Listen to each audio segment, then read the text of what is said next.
हरिवंश पुराण जी का स्वाध्याय हम सभी कर रहे हैं। आचार्य जिनसेन जी द्वारा विरचित। मंगलम भगवान वीरो मंगलम गौतम गणी मंगलम कुंद कुंदाद्यो जैन धर्मोस्तु मंगलम। नमो अरिहंताणम नमो सिद्धाणम नमो आयर्याणम नमो उवज्जायाणम नमो लोए सवसाहुणम। पंच परमेष्ठी भगवान की जय। अगले 45 मिनट के लिए सभी प्रकार के पापों का त्याग करके सभी नवर्ण नमस्कार मंत्र पढ़ लें।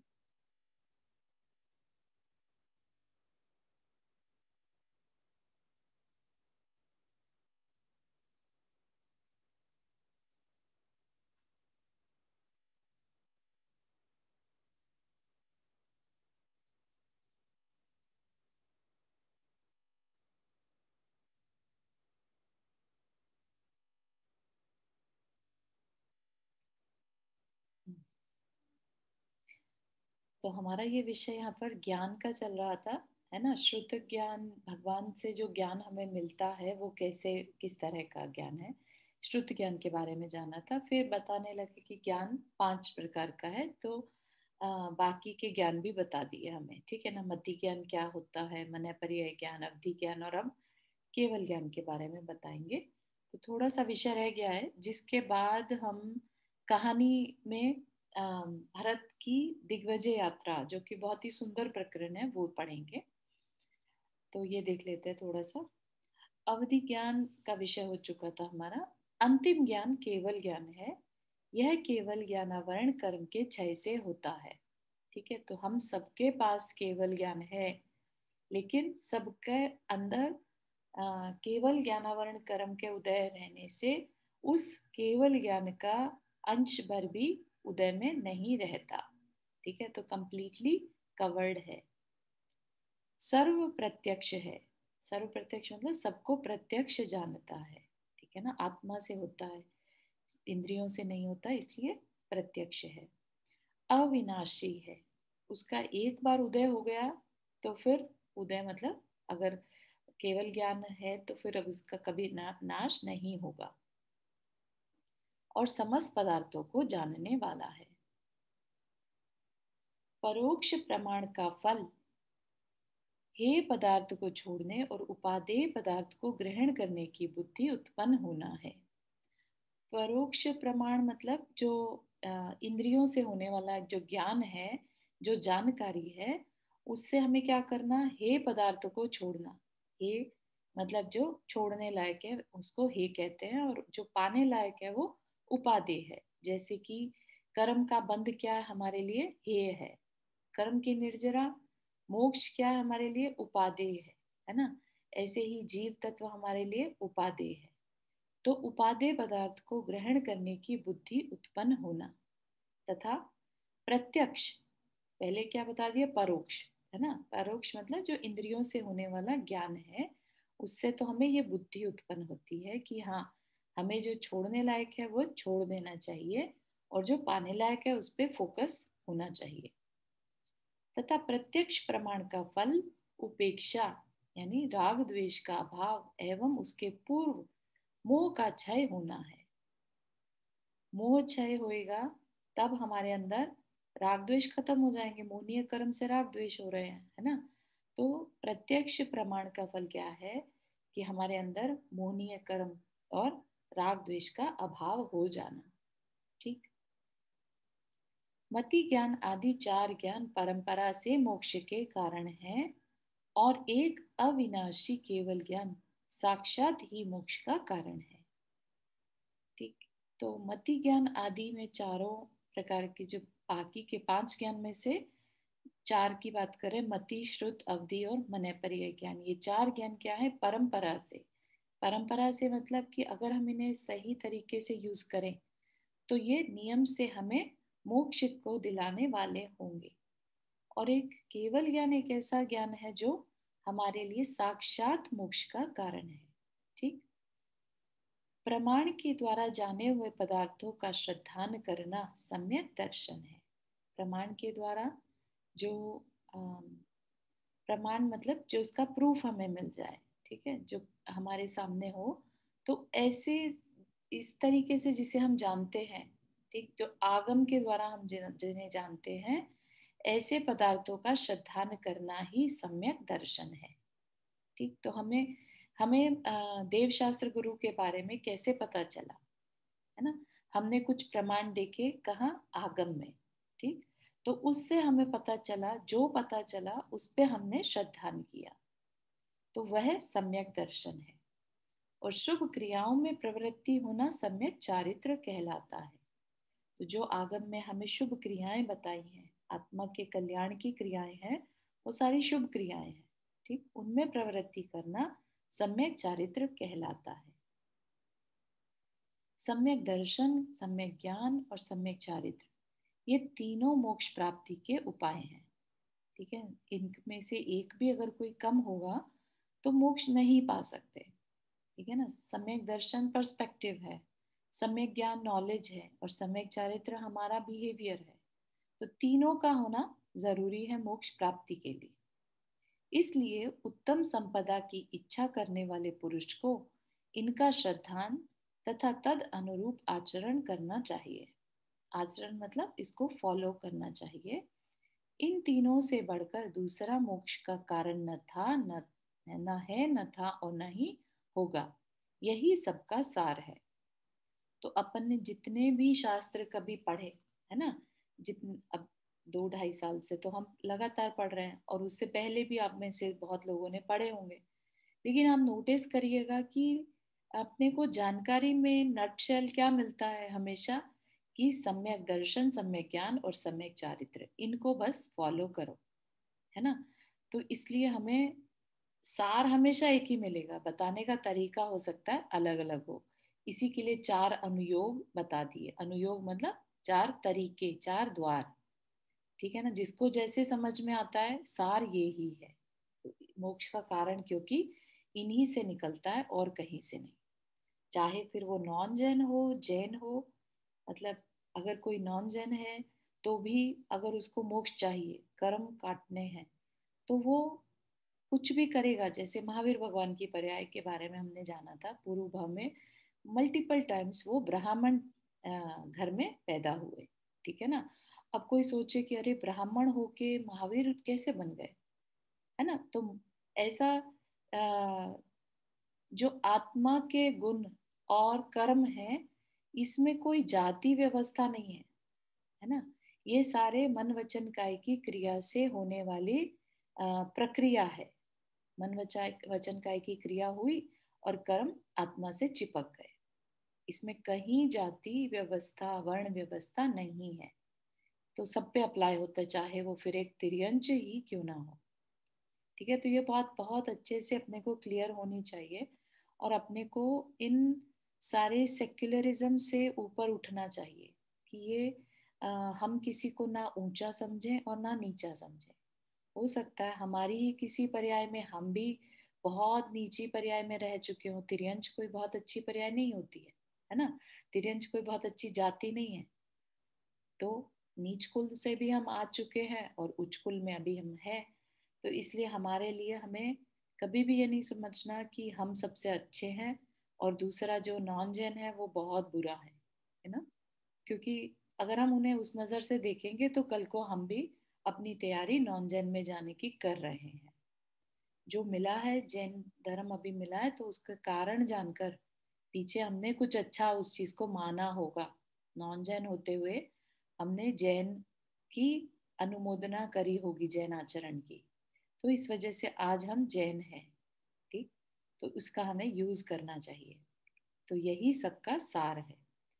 इस प्रकार आदि जिनेन्द्र के वचन रूपी औषधि का पान कर तीनों जगत संदेह रूपी रोग से छूटकर ऐसे सुशोभित होने लगे मानो मुक्त ही हो गए हों, यानी मोक्ष को ही प्राप्त हो गए हों। इस कृत युग में जिन जीवों ने रत्नत्रय रूप आभूषणों को पहले से ग्रहण कर रखा था, उस समय भगवान की दिव्य ध्वनि सुनने से उनकी भावना और भी दृढ़ हो गई थी, तथा कितने ही नवीन लोग मुनि धर्म एवं श्रावक धर्म की दीक्षा ले सम्यक दर्शन आदि गुणों से युक्त हो सुशोभित हुए। तो ये क्या प्रकरण चल रहा है हमारा, कि महावीर भगवान के नहीं सॉरी, केवल ज्ञान आदिनाथ भगवान के समो शरण में, है ना, और भरत चक्रवर्ती पधारे हैं, तो उनके क्वेश्चंस के आंसर हो रहे थे यहाँ पर, ठीक है ना। तो ये प्रकरण समो शरण का चल रहा था, दिव्य ध्वनि का। निर्मल सम्यक दर्शन और सम्यक ज्ञान से युक्त चार प्रकार के देव, चतुर्विद संग से युक्त तथा जगत में विहार करने के लिए उद्यत श्री जिनेन्द्र भगवान को नमस्कार कर अपने अपने स्थान पर चले गए। ठीक, तो देव आए थे, तो देव मोस्टली कौन आएंगे, जो सम्यक दृष्टि होंगे वो ही देव किसी समो शरण में आएंगे। और किसी देव को जो मिथ्या दृष्टि देव है, उनको फर्क नहीं पड़ेगा कि हम क्यों एफर्ट लें, है ना, क्यों हम किसी तीर्थंकर के समो शरण में जाएं, उनको कोई मतलब नहीं रहता। तो जो देव आएंगे वो सम्यक दृष्टि देव ही होंगे, ठीक है ना। तो यहाँ पर किस लिए कह रहे हैं कि निर्मल सम्यक दर्शन सम्यक ज्ञान से युक्त चार प्रकार के देव, चतुर्विद संघ से युक्त, चतुर्विद संघ से युक्त मतलब जो समो शरण है उसमें चारों प्रकार के संघ, मतलब मुनि आरिका श्रावक श्राविका, है ना। तो फिर जिनेन्द्र भगवान को नमस्कार कर अपने अपने स्थान पर चले गए। ठीक, गृहस्थ आश्रम से युक्त तथा श्रावकों में मुख्यता को प्राप्त राजा भरतेश्वर, भरत राजा जो था आदिनाथ भगवान के पुत्र, वो जिनेन्द्र भगवान की पूजा कर उच्च कुलीन राजाओं के साथ हर्षित होता हुआ अयोध्या की ओर वापस गया। ठीक, तो इस तरह से हमारा यहाँ पर 10वां सर्ग 10वां चैप्टर कंप्लीट हुआ। जी नंदा जी, अपने हाथ रेस किया। सॉरी, मेरे में तो थोड़ा सा मिस हो गया कि आदिनाथ भगवान का केवल ज्ञान और वो सम्मुषण कब हुआ था, कि मतलब हमने कहाँ पढ़ा ये अभी इसमें। हाँ, ये जो सारा प्रकरण चल रहा था ना यहाँ पर, जब उनका वो भरत, पढ़ा था कि वो उनका आहार हुआ और बहुत उनका हाँ उसके बाद से मेरा क्या मिस हो हाँ गया। हाँ हाँ, मिस नहीं हुआ होगा, काफी टाइम हो गया क्योंकि हम श्रुत का काफी लंबा चल गया ना, इसलिए वो मिस हो गया कि भरत चक्रवर्ती को 3 सूचना एक साथ मिली थी ना, जबकि उनके पुत्र अच्छा अच्छा रत्न अच्छा। हुआ है ना। आदिनाथ भगवान को केवल ज्ञान हुआ और उनके चक्र रत्न आयुज्वाला में चक्र रत्न। तो उन्होंने सबसे पहले डिसाइड किया कि मैं आदिनाथ भगवान के समो शरण में जाऊंगा। अच्छा, ठीक है ठीक तो यहाँ पर ये सर कंप्लीट हुआ चैप्टर। अब इसके बाद वो वहां से वापस आ गए। ठीक, ये देखा हमने केवल ज्ञान के भगवान को दर्शन करके पूजन करके और वापस आ गए। अब वापस आकर उन्होंने समव शरण से आकर भरत ने पुत्र जन्म का उत्सव किया और चक्र रत्न की पूजा की। ठीक है ना, बाकी के जो दो न्यूज आई थी और साथ में उनका, उनको अब सेलिब्रेट किया। सबसे पहले धर्म पुरुषार्थ जो था उसको प्रेफरेंस दिया, है ना। उसके बाद उन्होंने काम पुरुषार्थ और अर्थ पुरुषार्थ को महत्व दिया।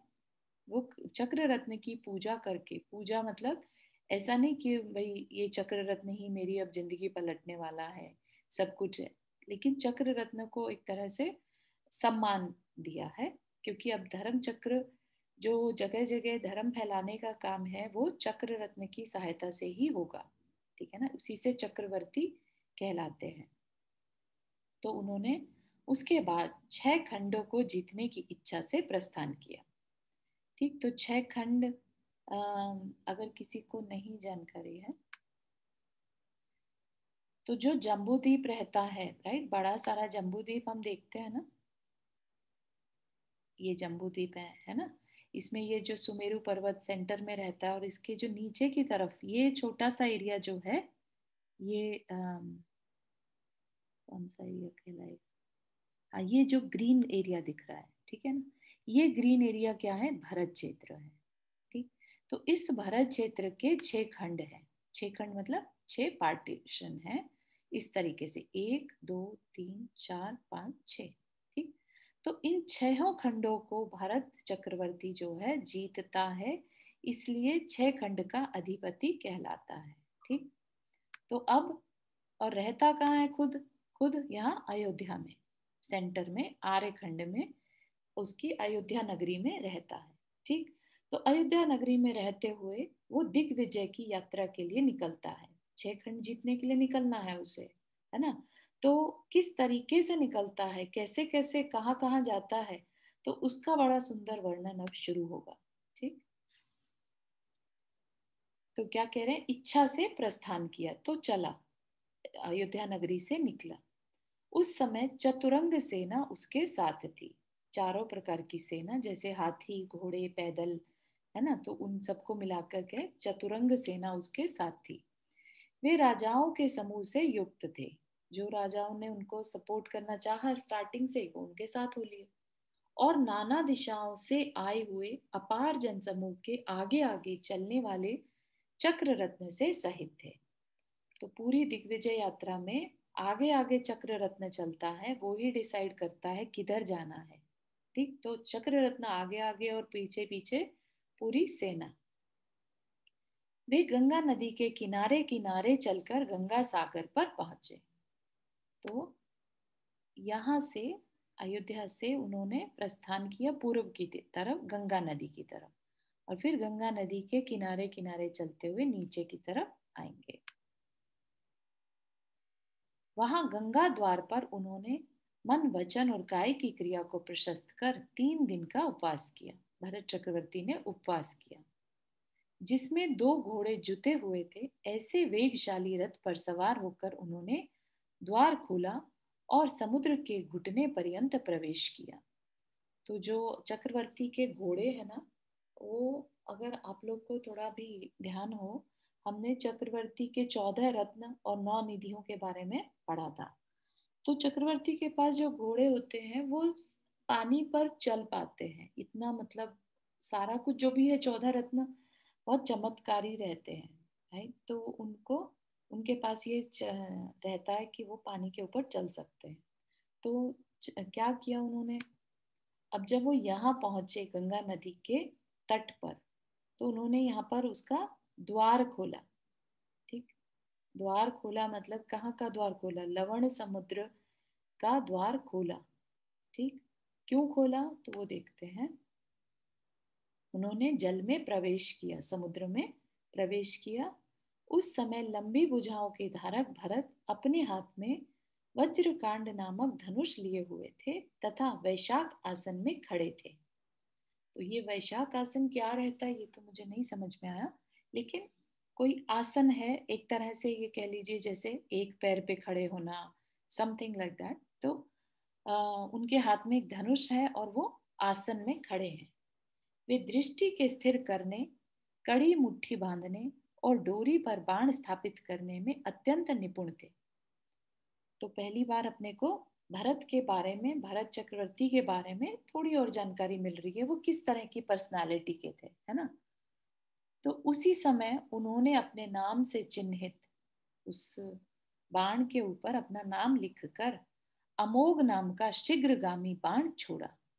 कहाँ छोड़ा, तो जो ये मागध द्वीप है, गंगा नदी जिधर से लवण समुद्र में मिलती है, तो वहां पर 12 योजन या कुछ आगे चलकर द्वीप हैं, व्यंतर जाति के देव रहते हैं यहाँ पर इन द्वीपों में। ठीक, एक है मागध द्वीप, एक वर्तन द्वीप और एक प्रभास द्वीप। ठीक, तो उन्होंने बाण छोड़ा कहाँ, मागध देव पर। वज्र के समान चमकता हुआ बाण शीघ्र ही 12 योजन जाकर मागध देव के भवन में गिरा और उसने भवन में प्रवेश करते ही समस्त आकाश को शब्दायमान कर दिया। बाण के गिरते ही मागध देव का भवन और हृदय दोनों ही एक साथ हिल उठे। वह बहुत ही शोभ को प्राप्त हुआ। शोभ मतलब एकदम से उसको गुस्सा आया, मतलब एकदम से जैसे होता ना आवेश आ जाना, वैसा। परंतु जब उसने चक्रवर्ती के नाम से चिन्हित बाण को देखा और चक्रवर्ती उत्पन्न हो चुका है यह जाना, तब वह अपने पुण्य को अल्प जान अपनी निंदा करने लगा। मतलब कि मुझे पता नहीं चला कि चक्रवर्ती उत्पन्न हो गया, तो इसलिए अपनी निंदा कर रहा है। तदनंतर जिसका मान खंडित हो गया था, ऐसा मागध देव हाथों में रत्न लेकर भरत के पास आया। तो भरत जो अपनी यात्रा करते हैं, वो 32,000 मुकुटबद्ध राजाओं को अपने अधीन करते हैं, इन सारे खंडों को मिलाकर 32,000 राजा। ठीक है ना, छोटे छोटे राजाओं की बात नहीं है, जो नगरों के राजा हैं। तो उनमें फिर ये सारी जगह पर व्यंतर जाति के देवों को भी अपने साथ मिलाकर चलते हैं। और वैसे भी जो भरत चक्रवर्ती के 14 रत्न रहते हैं, उनमें हजार हजार देव, एक एक हजार देव एक एक रत्न की रक्षा करते हैं। तो भरत चक्रवर्ती के पास अपने आप में वैभव बहुत ज्यादा है, असीम है ना। तो वो क्या लेके आया, हाथों में रत्न लेकर भरत के पास आया। आकर उस बुद्धिमान देव ने पृथ्वी का सारभूत हार, मुकुट, रत्न निर्मित 2 कुंडल, अच्छे अच्छे रत्न वस्त्र तथा तीर्थोदक की भेंट की और कहा कि हे स्वामिन, बताइए मैं क्या करूं, मुझे आज्ञा दीजिए। तदनंतर भरत से विदा हो वह अपने स्थान पर गया और भरत भी वहां से चलकर दक्षिण दिशा में रहने वाले महाबलवान भूत और व्यंतर देवों के समूह को वश करते हुए समुद्र के वैजयंत द्वार पर जा पहुंचे। चारू चैतन्येन्द्रिय तीर्थोदक क्या हुआ? तीर्थोदक तीर्थोदक, भेंट किया। हाँ, कोई जल है इट सीम्स, अभी इससे ज्यादा नहीं मालूम, यहाँ पर डिटेल नहीं है। तीर्थोदक की अच्छा, भेंट की। तीर्थोदक की भेंट हाँ, थी। तीर्थोदक है ना, तीर्थोदक की भेंट की। ओके। अंडरस्टैंड। तो यहाँ से ये बागत द्वीप को जगाया, पहले उसको अपने साथ है ना, अपने आगे झुका लिया। फिर यहाँ से दक्षिण में चलते हुए वैजयंत द्वार पर पहुंचे।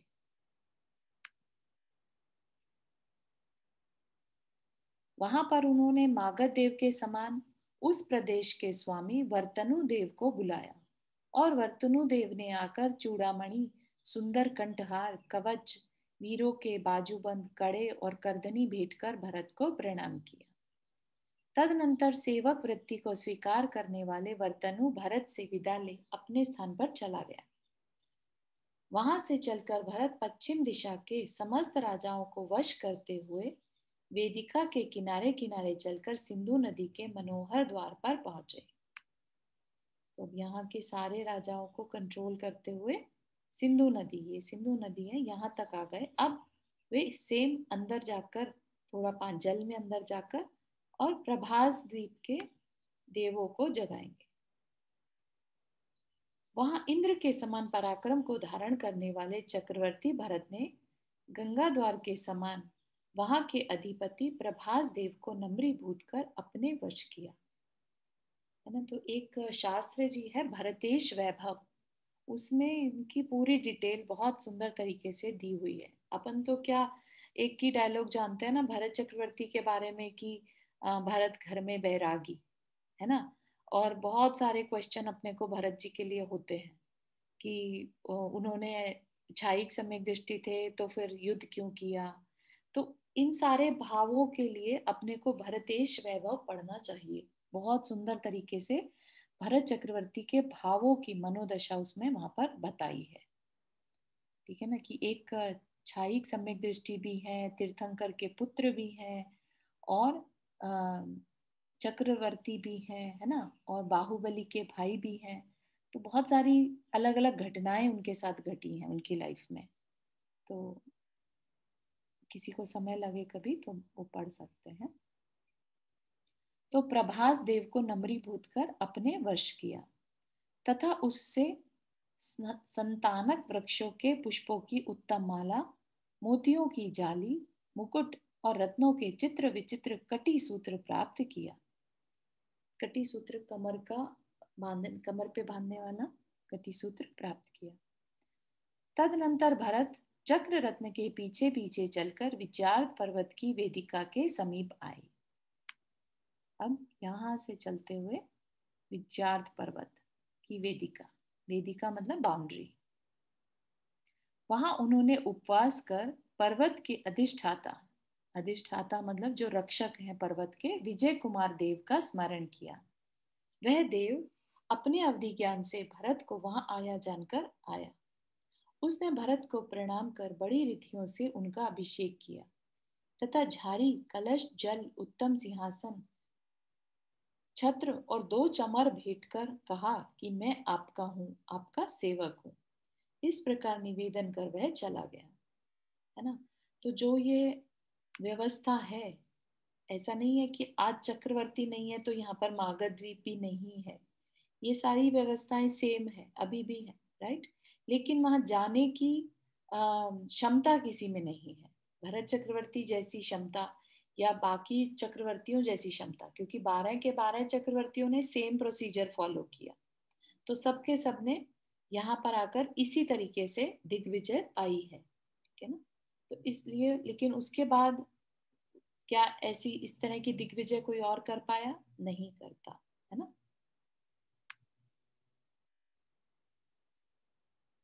राजा भरत वहां चक्र रत्न की पूजा कर तिमिश्र गुहा के द्वार पर आए। तिमिश्र गुहा, जो ये जहां से सिंधु नदी निकल रही है नीचे से, है ना, क्योंकि पहाड़ के नीचे से सिंधु नदी निकल रही है, तो बजाय पहाड़ को ऊपर से क्रॉस करने के, क्योंकि ये क्या है, विजयार्थ पर्वत है, राइट। तो ये कैसे है, दूसरी साइड जाना है तो नीचे के रास्ते से, नदी के रास्ते से जाएंगे, ठीक। तो उसके लिए उन्हें नदी में यहाँ से गुफा के द्वार पर, द्वार बंद है, ठीक। तो उस तिमिश्र गुफा के द्वार को खोलकर फिर वहां से सेना को क्रॉस करवाना है, ठीक है।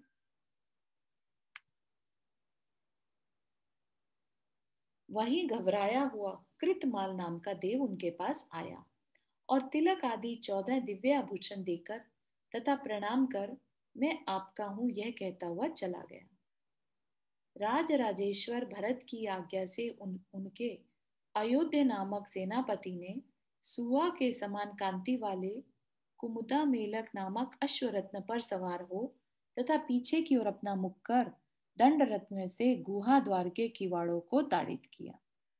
मतलब कि जो भरत चक्रवर्ती रहता है, तो उसके पास 14 रत्न है, उसमें से एक दंड नाम का रत्न है। वो दंड रत्न जो है वो चक्रवर्ती जो है वो गुफा के द्वार को खोलने के लिए यूज करता है।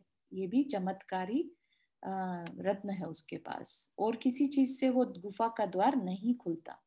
12 योजन का वो द्वार रहता है, और योजन का मतलब यहाँ पर बड़े योजन से, बड़ा योजन नहीं भी ले, छोटा भी ले अगर, तो 12 योजन का मतलब 8 मील का एक लघु योजन रहता है, राइट।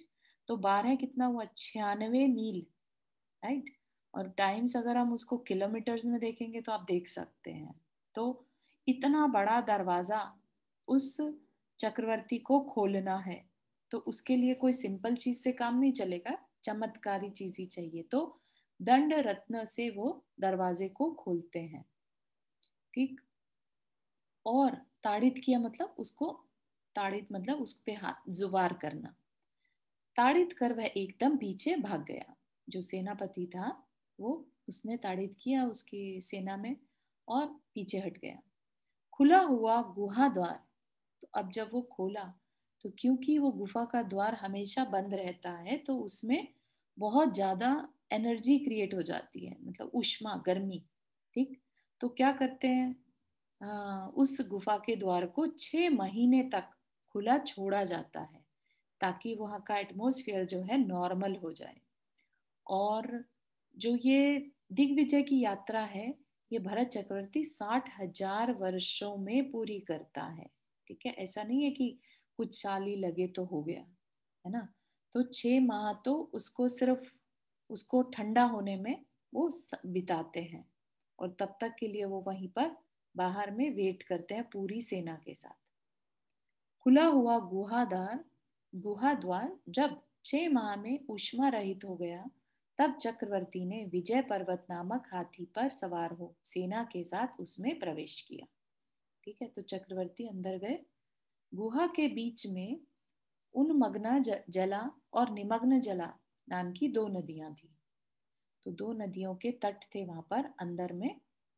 तो उनके तटों पर भरत ने सेनाओं को आश्रय दिया, रेस्ट करवाया। उनके तट पर भरत ने सेनाओं को छोड़ दिया, उन्हें विश्राम करवाया।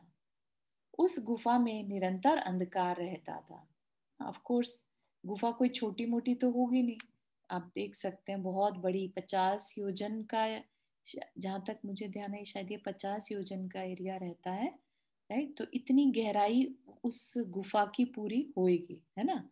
ज्यादा है तो अपन देख सकते हैं, बट 50 योजन तो है। तो 50 योजन, यहाँ यहाँ पे लिखा भी है 50 योजन। तो 50 योजन भी महायोजन है, ठीक है ना। तो एक योजन बराबर में 4000 मील। तो इतनी लंबी गुफा के अंदर से उसको पूरी सेना को निकालना है, तो कोई छोटी बात नहीं है। तो वहां पर उसने गुफा में सेना को ठहरा दिया, और अब अंधकार हो रहा है तो कैसे जाएंगे। तो अब भरत के पास एक और रत्न है, गुफा आदि में रहने वाले अंधकार को चंद्रमा और सूर्य की तरह दूर करता है, काकड़ी करके, काकड़ी रत्न उसके पास है जिसको वो यूज करता है। काकड़ी मणि से की किरणों से दूर कर दिया, एक जलाया, मतलब एक रत्न ऐसा है उसके पास कि पूरी गुफा का अंधकार दूर हो गया। भारत की सेना ने वहां आलस्य रहित होकर एक दिन और एक रात निवास किया। काम दृष्टि नामक गृहपति रत्न और रत्न भद्रमुख नामक स्थपति रत्न, इन दोनों ने उन नदियों पर मजबूत पुल बनाए। तो ये भी उनकी जैसे अभी व्यवस्था बनानी है, सेना को ठहराना है, तो वहां पर उसके पास गृहपति और स्थपति, ये जो जितने भी रत्न है ना, ये दिग्विजय के लिए ही काम में लाता है। तो सेनापति क्या करता है, आर्यखंड एवं 5 मलेच्छ खंडों पर विजय दिलाता है। स्थपति क्या करता है, चक्रवर्ती की इच्छानुसार महल, मंदिर और प्रासाद आदि तैयार करता है। प्रासाद मतलब जहाँ ठहरने की जगह चाहिए, व्यवस्था चाहिए।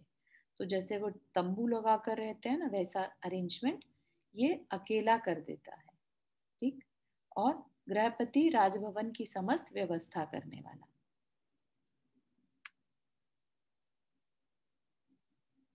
तो उन्होंने क्या किया, उन दोनों नदियों पर मजबूत पुल बनाए। पुल बनने से सेना को वॉक करने में इजी हो गया। सेना उन पुलों के द्वारा शीघ्र ही नदियों को पार कर आगे बढ़ गई और पहले की तरह उत्तर द्वार को खोलकर उत्तर भारत में जा पहुंची। तो यहाँ से आई थी, दक्षिण भारत का द्वार है भारत क्षेत्र का, और ये उत्तर भारत क्षेत्र का। तो यहाँ से क्रॉस करा और यहाँ का द्वार भी सेम पहले वाले तरीके से खोला, है ना। पहले पार करेंगे तभी तो खोलेंगे। तो वहां पहुंचे और फिर वहां का द्वार खोला। उत्तर भारत के हजारों मलेच्छ राजा चक्रवर्ती की अपूर्व सेना को देखकर क्षुभित हो गए और शीघ्र ही सामने आकर अनायास युद्ध करने लगे। तो यहाँ पर जैसे ही पहुंचे, तो ये सारा मलेच्छ खंड जो था, यहाँ में राजा रहते थे, उनको पता चल चुका था कि वो आ रहा है, राइट, अपनी सेना के साथ। तो वो जिनमें जितनी सामर्थ्य थी, उन्होंने अपने हिसाब से उस पे उनसे युद्ध करने की सोची। तदनंतर क्रोध से भरे अयोध्या सेनापति ने युद्ध में मलेच्छ राजाओं के साथ युद्ध कर तथा उन्हें शीघ्र ही खदेड़ कर अपना अयोध्या नाम सिद्ध सार्थक किया। अयोध्या मतलब जिसे कोई युद्ध में जिसके साथ युद्ध करना संभव नहीं है, अयोध्या। सेनापति से भयभीत हुए मलेच्छ अपने कुल देवता दर्भशैया पर शयन करने वाले एवं भयंकर मेघ मुख नाग कुमारों की शरण में गए, जिससे मेघ मुख देव आकाश को व्याप्त कर युद्ध के लिए आ डटे। परंतु जय कुमार ने उनके साथ युद्ध कर उन्हें परास्त कर दिया और स्वयं मेघ स्वर यह नाम प्राप्त किया। तो जय कुमार ये पहले कहीं बताया है क्या? भरत के सेनापति थे ना? हाँ, लेकिन नाम कहाँ दिया था हमें, तो आई डोंट रिमेम्बर नाम। जय कुमार था क्या उनका? ठीक है, उनके सेनापति से युद्ध किया और परास्त कर दिया और स्वयं मेघस्वर यह नाम प्राप्त किया। कुछ देर बाद मेघ मुख देव भयंकर मेघों से आकाश को व्याप्त कर मुट्ठी बराबर मोटी मोटी धाराओं से सेना के मस्तक पर जल वर्षा करने लगे। तो वो तो व्यंतर जाति के, नहीं व्यंतर नहीं, अग्नि, जो मेघ कुमार जाति के देव थे, तो उन्होंने खूब जोर से सारी सेना पर जल की वर्षा कर दी। अब उनके द्वारा की हुई जल की वर्षा तो कोई सामान्य नहीं रहेगी, है ना।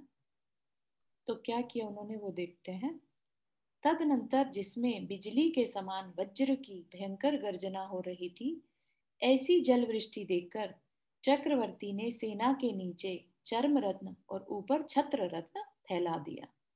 चर्म रत्न क्या रहता है, जैसे एक चादर बिछा देते हैं, ऐसा उसने रत्न क्या है सेना के नीचे, जिस पर कि अब सेना पानी में नहीं बहेगी, है ना, पानी के ऊपर आराम से चल पाएगी। तो चर्म चर्म रत्न। और ऊपर छत्र रत्न। छत्र रत्न क्या करता है, उनके ऊपर प्रोटेक्शन एक तरह से, छत्र है ना। फिर हो गया चक्रवर्ती के सैन्य आदि को नद नदी आदि पार कराता है, जैसे नाव रहती है वैसी है। और छत्र रहता है जैसा धूप, वर्षा, ओले, है ना, किसी भी तरह की, जैसे हम छाता लेके चलते हैं वैसा। ठीक है, तो ये भी उसने यूज किया वहां पर, चर्म रत्न और छत्र रत्न। 12 योजन पर्यंत फैली एवं जल से भीतर तैरती हुई वह सेना अंडा के समान जान पड़ती थी। अंडा के समान मतलब टोटली एक प्रोटेक्टेड एनवायरनमेंट में, नीचे से भी कवर्ड है और ऊपर से भी, तो एक अंडे के समान बस आगे बढ़ रही है। वह सेना 7 दिन तक इसी तरह भयभीत रही। तदनंतर निधियों के स्वामी चक्रवर्ती ने कुपित होकर गणभद्र देवों को आज्ञा दी। गणभद्र गणभद्र मतलब झुके हुए देव हो गए यहाँ पर, जो उनकी आज्ञा में थे उनको आज्ञा दी, और उन्होंने उन मेघ मुख देवों को परास्त कर खदेड़ दिया। तत्पश्चात जिन्होंने वृष्टि का संकोच कर लिया था, ऐसे मेघ मुख देवों की प्रेरणा पाकर वे मलेच्छ राजा उत्तम उत्तम कन्याएं लेकर चक्रवर्ती की शरण में आए, है ना। तो अब जो देव थे वो भी पीछे हट गए, उन्होंने अपनी जो वर्षा थी वो सारी समेट ली, है ना। तो अब ये देखकर ये वृष्टि का क्या मतलब हो, वृष्टि का संकोच कर लिया? वृष्टि, हाँ वही बोल रहे हैं। वृष्टि मतलब वर्षा का, संकोच मतलब खत्म कर दिया, समेट दिया, है ना। हाँ, और फिर उन देवों की प्रेरणा पाकर देवों ने संबोधन दिया मलेच्छ राजाओं को कि तुम इनकी अधीनता स्वीकार कर लो। और मलेच्छ राजा ने भी स्वीकार भी करी और साथ में अपनी कन्याएं भी उनको दी, राइट। कन्याएं लेकर चक्रवर्ती की शरण में आए। चक्रवर्ती ने उन भयभीत तथा आज्ञा पाने की इच्छा करने वाले मलेच्छ राजाओं को अभय दान दिया, और उसके बाद श्रम से रहित हो सिंधु नदी की वेदिका के किनारे किनारे गमन किया। ठीक है, तो यहाँ पर राजाओं को फिर छोड़ दिया जब उन्होंने उनका दास्ता स्वीकार कर ली कि हाँ ठीक है। मलेच्छ क्या है, मलेच्छ धर्म को नहीं मानते, है ना। और अगर वहां पर सब जो अच्छे राजा हैं वो तो एकदम से मान जाते हैं, जो क्रूर राजा हैं जो जल्दी से अहंकारी होते हैं, तो वो कहते हैं नहीं, राजा चक्रवर्ती है तो क्या हुआ, हमें नहीं, हम इसकी दास्ता नहीं स्वीकार करेंगे। और जबकि चक्रवर्ती की जो भावना है वो अच्छी रहती है, जहां पर भी अन्याय अनीति है और राजा जहां अन्याय नीति के साथ राज्य कर रहे हैं, तो चक्रवर्ती का जो इंटेंशन है वो सिर्फ ऐसे राजाओं को अपने अधीन करने के लिए युद्ध करना है। बाकी सारे राजा तो अपने आप मान ही जाते हैं, है ना। कुछ कह रहे हैं वर्षा जी? मेरा क्वेश्चन ये था, मलेच्छ खंड अभी ये हम रहते हैं अमेरिका, उस वो नहीं कहलाता? नहीं, जहां हम रहते हैं वो आर्यखंड ही कहलाता है। अच्छा, अमेरिका है तो भी है, हाँ। तो इंडिया में है मलेच्छ खंड? नहीं नहीं नहीं, इंडिया में भी नहीं है। ये अलग, एक अलग पृथ्वी है, राइट? हाँ हाँ। जी, तो जो गंगा सिंधु आज अपन देखते हैं वो नहीं है नदियां। जी, ओके, ऐसा है। या थैंक यू। तो अब कहाँ पहुंचे, सिंधु नदी के तट पर, है ना। ये सिंधु नदी है, अब इन्हें दूसरी साइड जाना है। बीच में सिंधु कूट पर निवास करने वाली सिंधु देवी ने भरत का अभिषेक कर उन्हें पाद पीठ से सुशोभित 2 उत्तम आसन भेंट किए, है ना। हमने जब देखा था ना सिंधु कुंड और यहाँ पर गंगा कुंड, तो सिंधु कुंड में सिंधु देवी रहती हैं और गंगा कुंड में गंगा देवी। तो उन सिंधु देवी ने भरत का अभिषेक किया और उन्हें पाद पीठ से सुशोभित 2 उत्तम आसन भेंट किए। चक्रवर्ती सेना को हिमवान पर्वत की तराई में ठहराकर और स्वयं 3 दिन का उपवास का नियम लेकर दर्भशैया पर आरूढ़ हुए। अब ये दर्भशैया क्या है, I am not very sure, लेकिन शैया is more like a bed, है ना, रेस्ट का जो स्थान है।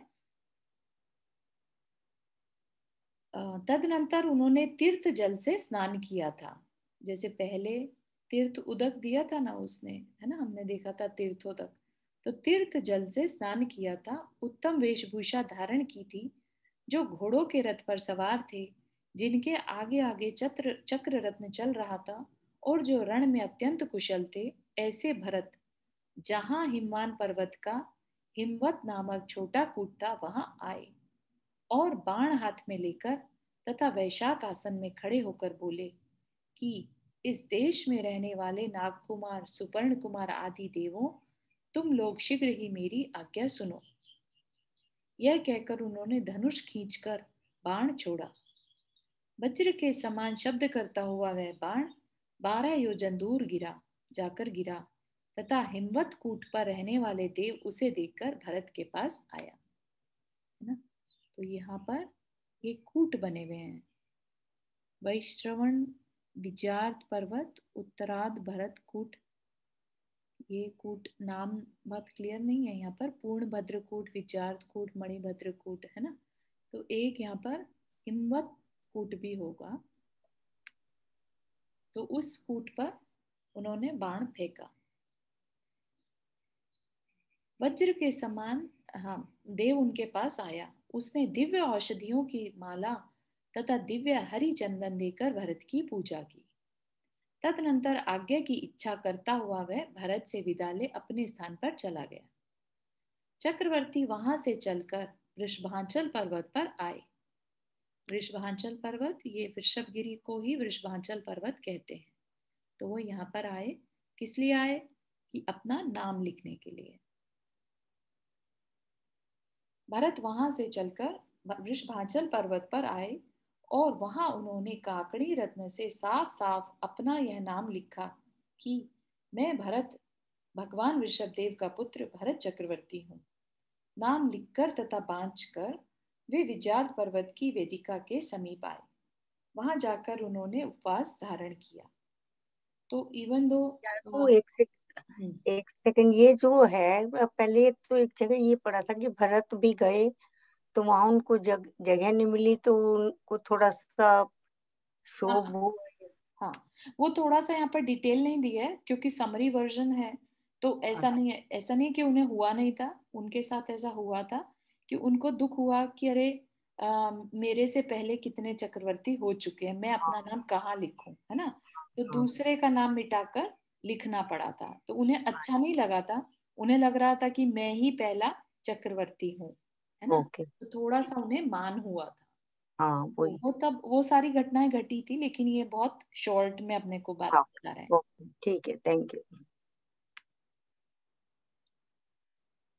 ठीक है ना, तो युद्ध भी कर रहे हैं और साथ में धर्म को भी फॉलो कर रहे हैं, उपवास आदि भी कंटिन्यू कर रहे हैं, है ना। तो ये एक उत्तम श्रावक के गुण है एक तरह से, है ना? अब दोनों श्रेणियों एक में जरा एक सॉरी चारू, एक बार आप दिखाएंगे किस जगह पे उन्होंने अपना नाम लिखा। ये वृषभगिरी है ना, अपन ने जब इन लोग की पढ़ रहे थे डिटेल में तब भी देखा था।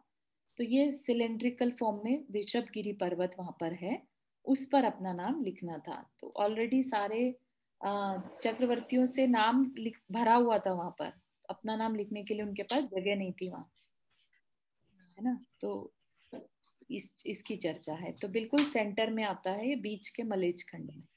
तो इन्होंने अभी जो अपनी यात्रा की वो दक्षिण से लेकर उत्तर तक आए हैं और फिर यहाँ तक आए हैं, तो इन्होंने इस साइड के तो नहीं अभी गीता पूरा अभी नहीं किया, करेंगे और फिर वापस से अपनी अयोध्या में पहुंच। अच्छा, तो मतलब ये भी इसके बाद आएंगे। Correct, okay, thank. क्योंकि ऐसा नहीं कर सकते कि वापस से सब कुछ जीतने के बाद वापस वहां जाएंगे, 60,000 वर्ष लग गए ये सारा पूरा प्रोसेस या पूरा चक्र लगाते हुए। हाँ, ठीक।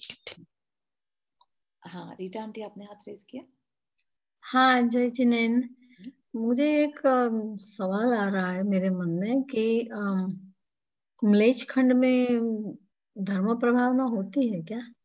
मलेच्छ खंड में धर्म प्रभावना नहीं होती है, लेकिन जो 96,000 रानियां रहती हैं उनमें से 32,000 रानियां जो होती हैं उनकी मलेच्छ राजाओं की होती हैं।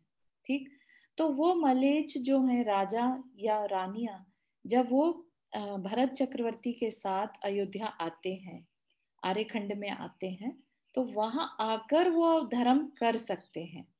तो वो क्षेत्र का प्रभाव ऐसा रहता है कि वो वहां पर रहकर धर्म नहीं कर सकते, लेकिन सिर्फ एक भरत चक्रवर्ती की सेना के साथ ही वो मलेच्छ खंड से आर्यखंड में आ सकते हैं, उसके अलावा नहीं आ सकते।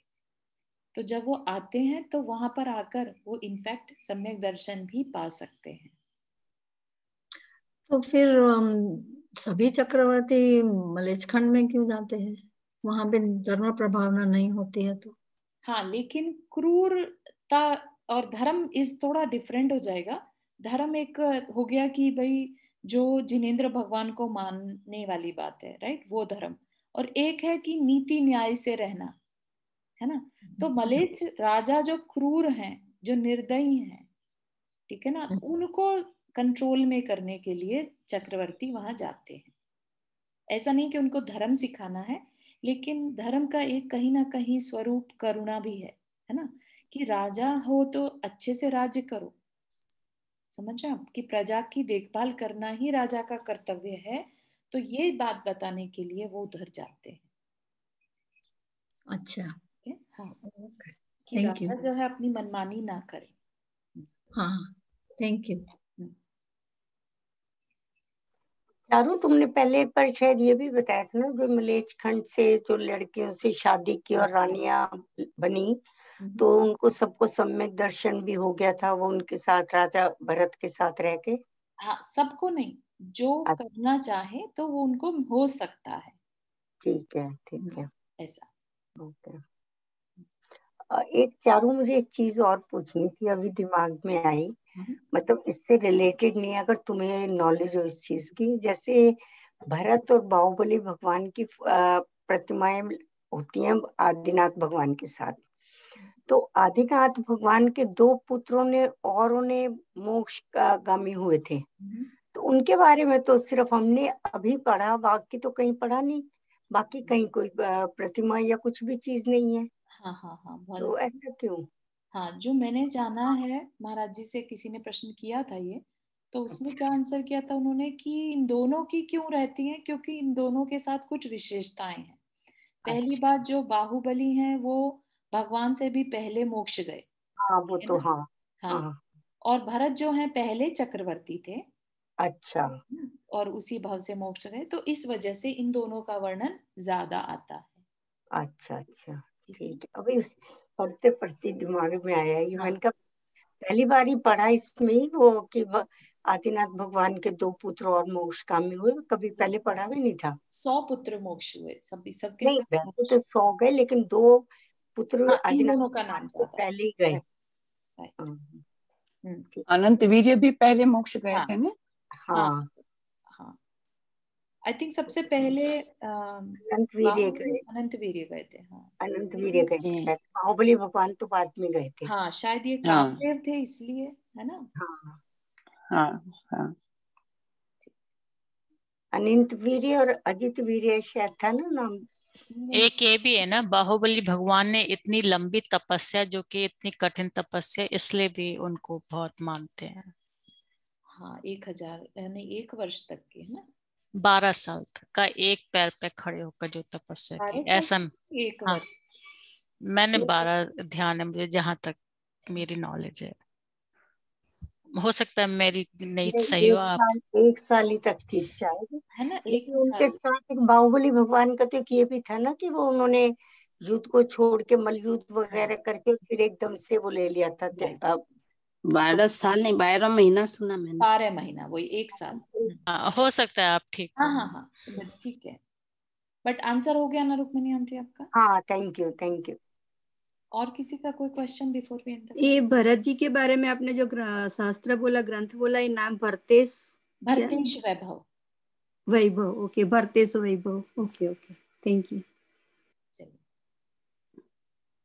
जिनवाणी स्तुति। जावाणी के ज्ञान से सूझे लो कालो, सोवाणी मस्तक धरो सदा देत भूतो। हे जिनवाणी भारती तो ही जपो दिन रैन, जो तेरा शरणा गए सो पावे सुख चैन। 9 बार करना।